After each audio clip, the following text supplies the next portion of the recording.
Goa tem discutido muito o desenvolvimento versus a preservação. Aliás, muito à semelhança do que tem acontecido na Europa com a globalização e a regionalização. Em 1961, logo depois da libertação, Goa abriu as portas ao mundo. Passou a ser um paraíso para os turistas. E nessa altura começam as construções. Mas construções de uma forma desenfreada, aliás, como também aconteceu no Algarve. Nessa altura, os goeses reagem. Aliás, os goeses são pessoas muito participativas. E reagem tentando preservar as suas casas, que estavam a ser substituídas por hotéis de 7, 8 andares. E, portanto, achámos interessante neste programa dar-vos a conhecer como é que os goeses têm tentado preservar este património. Para isso, nós temos hoje uma convidada muito especial, Eta Pandit, uma escritora, ela própria vivendo numa casa já com mais de 100 anos e que nos vai falar sobre essa preservação do património. Good morning, Eta. Good morning, Nalini.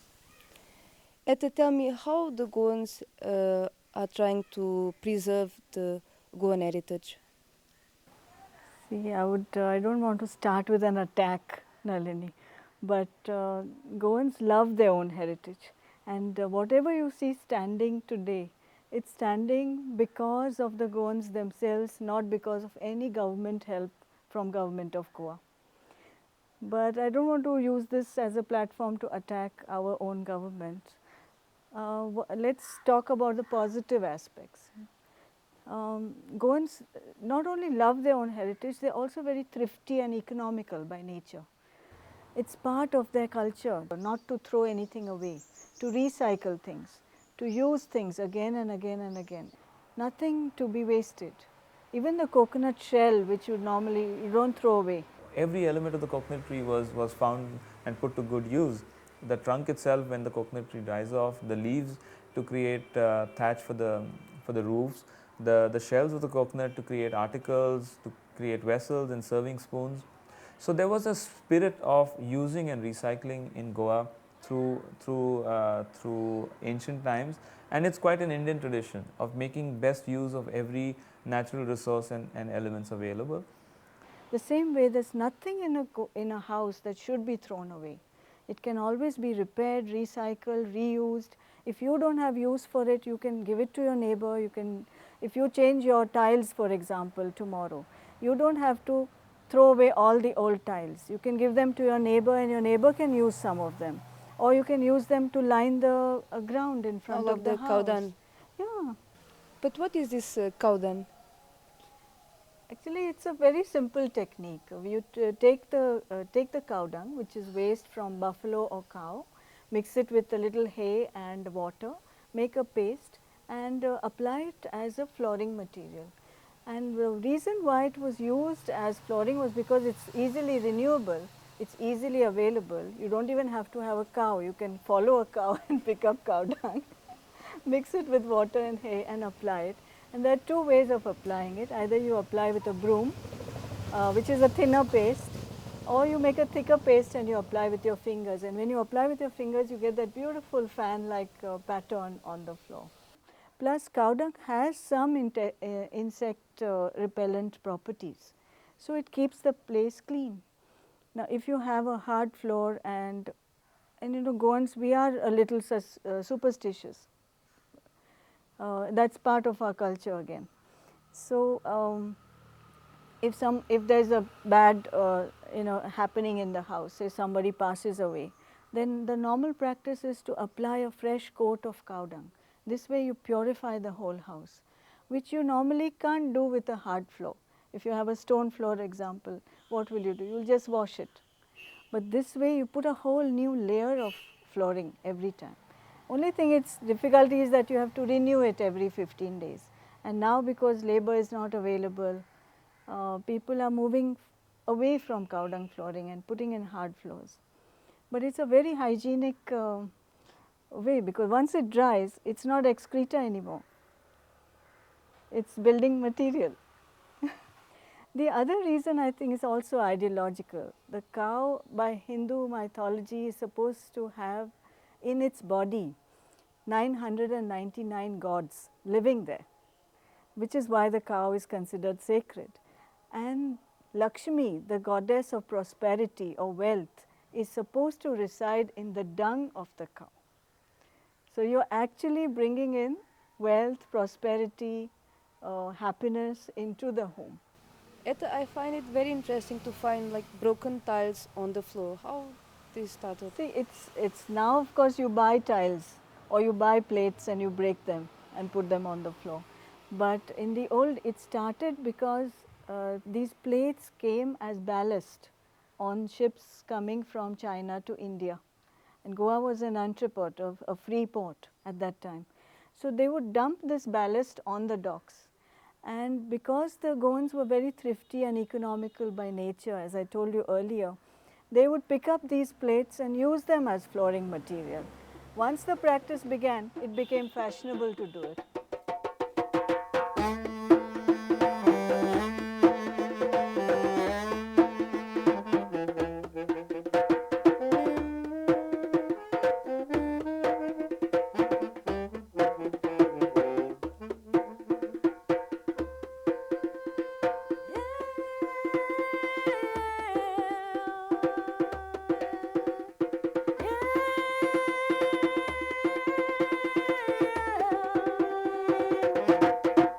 Well, my first interest in heritage conservation were triggered off by my research stint with a scholarship from Fundação Orient, wherein I explored the evolution of the Goan balcão, an element that has interested me right through my student days in architecture college.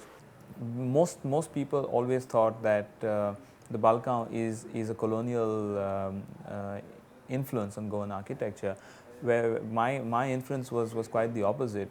I believe that the alpendre of Portuguese houses is more a colonial influences than the other way, and the balcão itself is a very indigenous response to the climatic situation of the place, as well as the cultural changes that happened in society in the 18th and 19th century. The houses that were built in the Indo-Portuguese style were not necessarily conducive to the climatic situation in Goa. A lot of them were very similar to the houses in the north of Portugal, and the climatic conditions are severely divergent. So, in the 18th and 19th century, when Goans started building houses themselves, they realized that they need to have some kind of a space that connects them to the outdoors, connects them to to the street and to life on the street, and the balcão started evolving as an extremely nice response and a space to the Goan climate and the cultural changes that happened at that point of time. You are part of, you founded the Yeah. Heritage Network. Heritage Correct. Network is the company I run. So we publish books on heritage. We encourage other writers to write on heritage. We also conduct walking tours on heritage areas in Goa. And wherever possible, we take them on tours, we do lectures, so that more and more people get to know about their own heritage, as well as other people from outside get to see Goa, and to see Goa as something which is more than just sun and sand and beaches and fun and frolic and parties and so on. And together all of us are constantly trying to create awareness, because we feel that once the awareness is there, that oh, this is heritage. For example, I had somebody give me a call, somebody from Asolna, and he said, please come and see my house. And when I saw the house, it was built in 1936 and it had all the features of a Goan house. And he looks at me and he says, is this heritage? Should I preserve it? Okay, which is a very good question, because unless you know what you have, how can you love it? And if you don't love it, why should you preserve it? So it starts there, and it always starts from the heart. Then the head takes over. A lot of times people get perplexed by what heritage means, and to put it very simply in very plain words, heritage could define all aspects which are tangible or intangible. Intangible to the extent it could be a tradition, and tangible could mean immovable assets like built structures or a beautiful piece of land or natural resource, So any aspect which is man-made or natural, which has an immense historic, cultural, aesthetic, or architectural importance, could be termed as heritage. When I first came to Goa 13 years ago, people used to ask, what is heritage? When they were standing on it or living in it themselves. Anything that is largely important to the definition of the culture and identity of a place. So it could mean a person who who has contributed a great deal to theatre or music or any other element of the culture of a place, or it could be a building built 200 years ago by traditional craftsmen or colonial governments, or it could be houses built by a very important architect 20 years ago. So for me today, the Kala Academy is as much part of Goa's heritage as the Art Deco buildings of Panjim and the colonial buildings that we have. So it's a very, very broad term. It all depends on how we interpret it and what we want to encompass as being essential to the definition of our identity. But then what to do, for example, even here in Saligaon, you see a lot of old big houses now. To preserve these houses, it costs a lot of money, right? And sometimes people don't have that money. So what can they do? There are I don't have a pat solution that do A, B, C, D and you can start preserving your house. But as I told this gentleman, Savio da Costa from Asolna a few days ago, I said, you must have a plan for your house. Even for me it is difficult to preserve my house, but because I have this passion and I wanted something to succeed, we thought we had 3 rooms, we'll convert 2 rooms into homestays. So we invite guests to come and stay. We have guests coming and staying with us. And that is one way you can preserve your home, by opening it to outsiders, tourists, and people just love to visit. Even if they don't want to come and stay, they love to visit. I have so many people, strangers, just walking up to the house and saying, can we have a look? We used to see this house closed up for 11 years. We want to see what you've done with it. And that itself is like a reward. But you can open your house to events, you can open your house to homestays for guests to come and stay. Somehow get the house to become also an earning member of your family. The other fact that that's really essential for heritage conservation is regulations and legislation, which we've still not really been successful in getting the government of Goa to enact, because again they themselves aren't very aware and they do not understand how important heritage is for the well-being of the state. For example, we are a state that considers tourism to be one of the top 2 industries and income earners for the state. Yet we don't realize that heritage is very essential, as a very important component for Goa's success as a tourism destination. Mas há exceções. Há homem, o Manohar Parrikar, que foi ministro-chefe do governo de Goa, ou melhor, à portuguesa, que foi primeiro-ministro do governo regional de Goa, hoje é um homem da oposição, que está necessariamente ligado à mudança da paisagem urbana de Goa. Basicamente em dois momentos. Um, na organização de um festival de cinema, o IFI, que ele trouxe para Goa e fez de Goa a sede do IFI, e que mudou a imagem nostálgica de Goa e transformou-a numa capital moderna, com infraestruturas modernas, próprias do Festival de Cinema. E o outro, uma intervenção no património, que foi o Festival das Fontainhas, que foi organizado com a colaboração da Fundação Oriente e com a ETA Pandit da Heritage Foundation. E o que é o Festival das Fontainhas? Basicamente é um evento cultural, com música, com outros, com mercados, com artistas que pintam nas ruas, e para isso, é um festival que acontece todos os anos, e para isso tentou preservar-se a personalidade do bairro das Fontainhas, dito bairro português. Portanto, houve aqui uma intervenção profunda e que continua e que está ativa na face das Fontainhas, e é um bocadinho sobre isso que queremos falar com o professor Paulo Varela Gomes, delegado da Fundação Oriente, porque temos uma pergunta a fazer-lhe. Será que o bairro das Fontainhas, o dito bairro português, está bem intitulado? Será que se pode chamar a isto um bairro português? Vamos tentar tirar essa dúvida com o Paulo. As Fontainhas são o bairro mais antigo de Pangim, isso não há dúvida nenhuma. São um bairro com muitas características da arquitetura tradicional católica de Goa, e nomeadamente a arquitetura tradicional entre o rural e o urbano de Goa. Mas isto não é arquitetura portuguesa.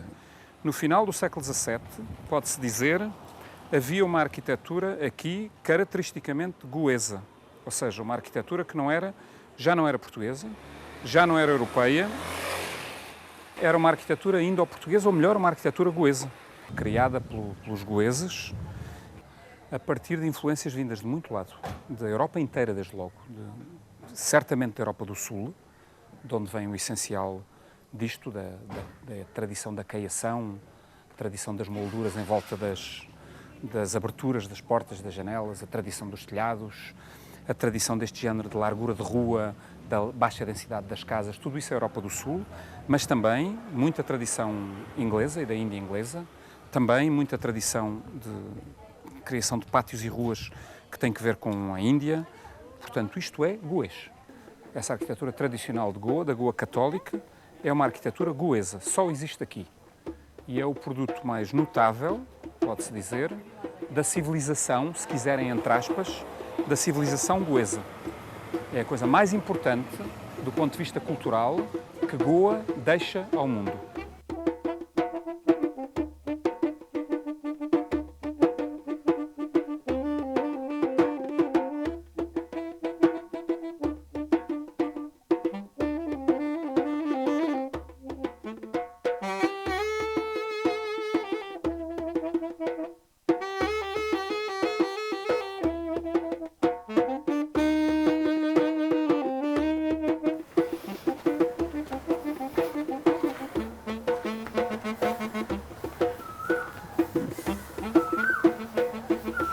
Logo depois da invasão, ou melhor, da libertação, como eles chamam, o bairro das Fontainhas não foi poupada.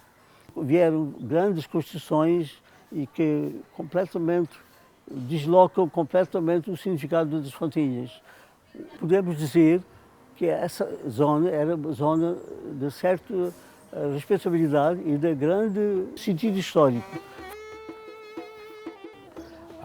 Fontainhas tem o seu nome naturalmente porque lá existe uma boa fonte.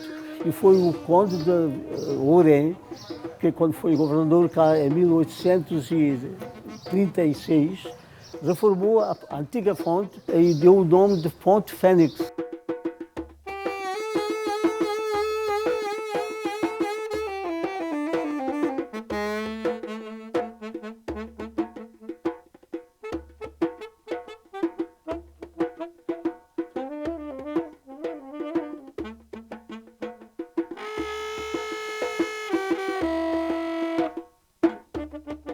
Dos princípios do século XIX, quando se pensou em construir a cidade de Pangim para servir de capital, notou-se que o maior empecilho era a falta de água potável.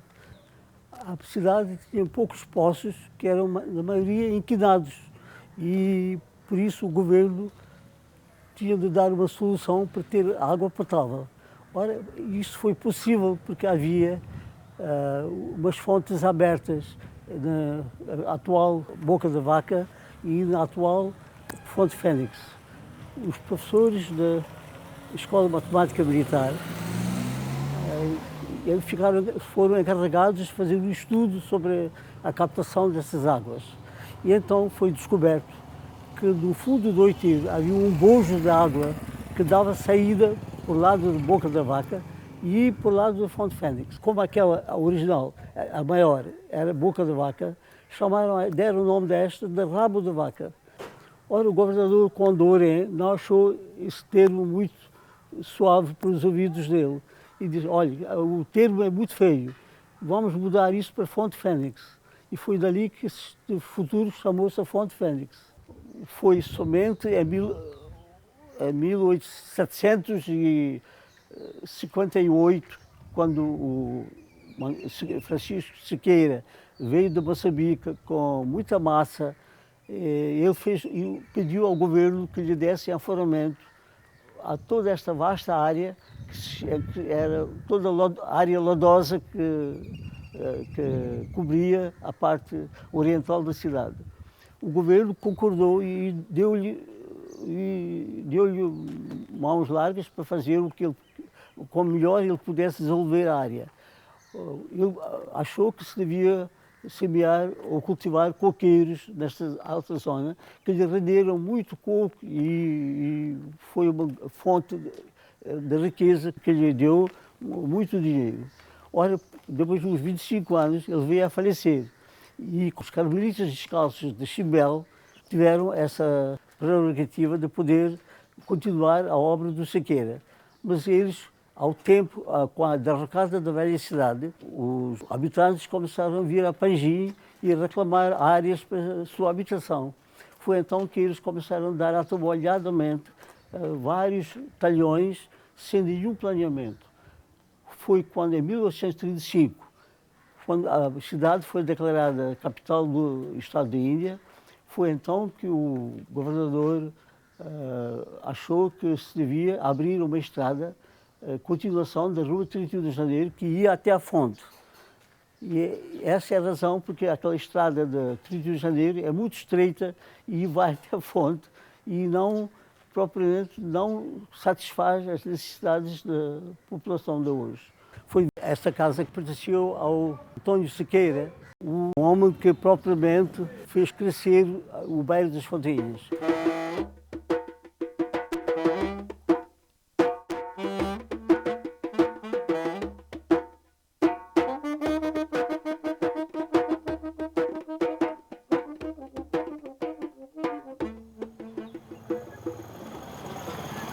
Esta capela é célebre por duas razões.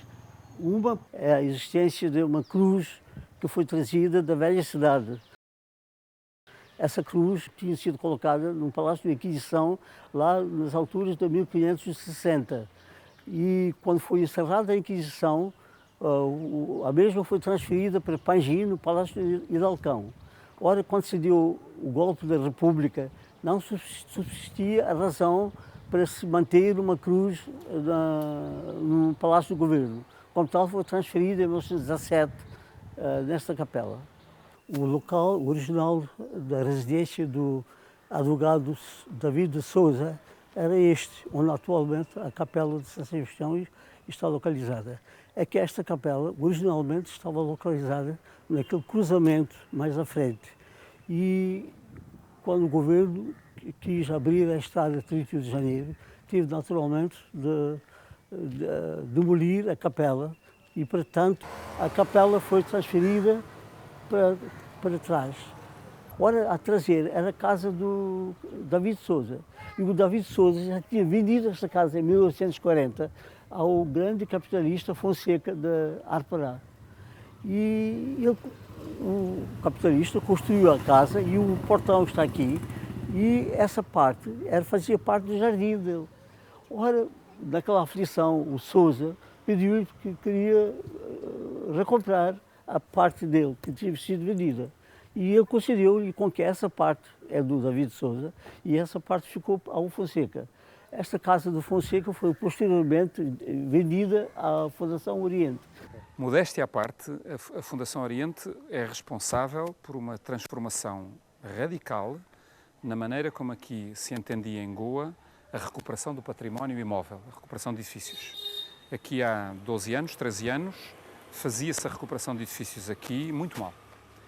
E foi, até certo ponto, a intervenção da Fundação Oriente, nomeadamente na Capela de Nossa Senhora do Monte, em Velha Goa, e depois numa série de outros edifícios civis e também um templo hindu, o templo de Septakoteshwar, ao pé de Divar, que modificou completamente a percepção de como se deve fazer a intervenção patrimonial aqui. Bem, não só, claro, também há a intervenção de escritórios de arquitetura muito atualizados de Bombaim, mas essencialmente foi uma intervenção da Fundação e, portanto, do know-how, do saber fazer português aqui, por via da Fundação. A Gulbenkian também teve importância aqui um pouco mais tarde e noutras zonas da Índia, mas aqui em Goa a intervenção da Fundação foi absolutamente instrumental. E, aliás, até agora, a intervenção em Nossa Senhora do Monte e noutras que se seguiram continua a ser considerada exemplar.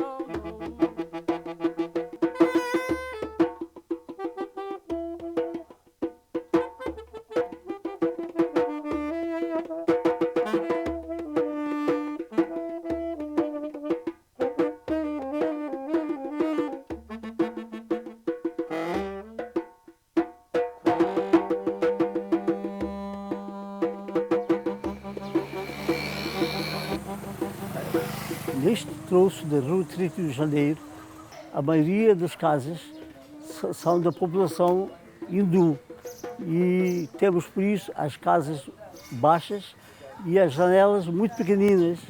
É que na sociedade hindu as mulheres não podem ser vistas, mas elas podem ver sem ser vistas. É por isso que as janelas são pequeninas e agora estão eles a alargar para os filhos, porque modernamente já não há aquele tabu de a mulher não poder ver a gente, nem a gente poder ver a elas.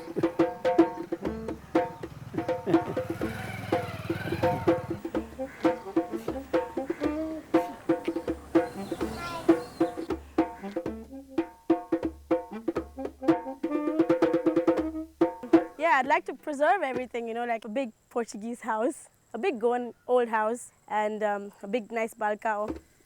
So I could sit and play my guitar and djembe and jam up, have sing-song sessions with my family. And yeah, of course, I love traveling. It's good to see the world, but no matter where I go or how far I reach or whatever happens, I'd always want to come back to Goa because this is my home. And born here and I want to die here. Viva Goa! O património de Goa é muito mais do que apenas o legado cristão. Aliás, um dos aspectos mais interessantes de Goa prende-se com o encontro de culturas, o encontro entre comunidades como a comunidade cristã e a hindu. E um bom exemplo disso é este templo de Sapta Koteshwar. Reza a lenda que um dia 7 sábios se encontraram para rezar ao Lord Shiva, no local onde 5 rios desaguavam no mar.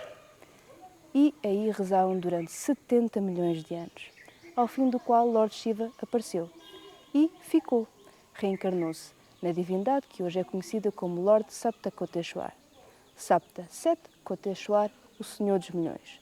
Mas também é interessante saber que este templo é apenas uma das intervenções do património levada a cabo pela Fundação Oriente, juntamente com a Capela de São Sebastião, no bairro das Fontainhas, a Alfândega, na capital, em Panjim, ou mesmo a Capela do Mundo, na velha cidade. Portanto, da próxima vez que vier a Goa, visite sim a velha cidade, Panjim, o bairro das Fontainhas, mas não se esqueça também de templos como este em Narvé. Eu cá fico à sua espera. Até daqui a 15 dias. Namastê.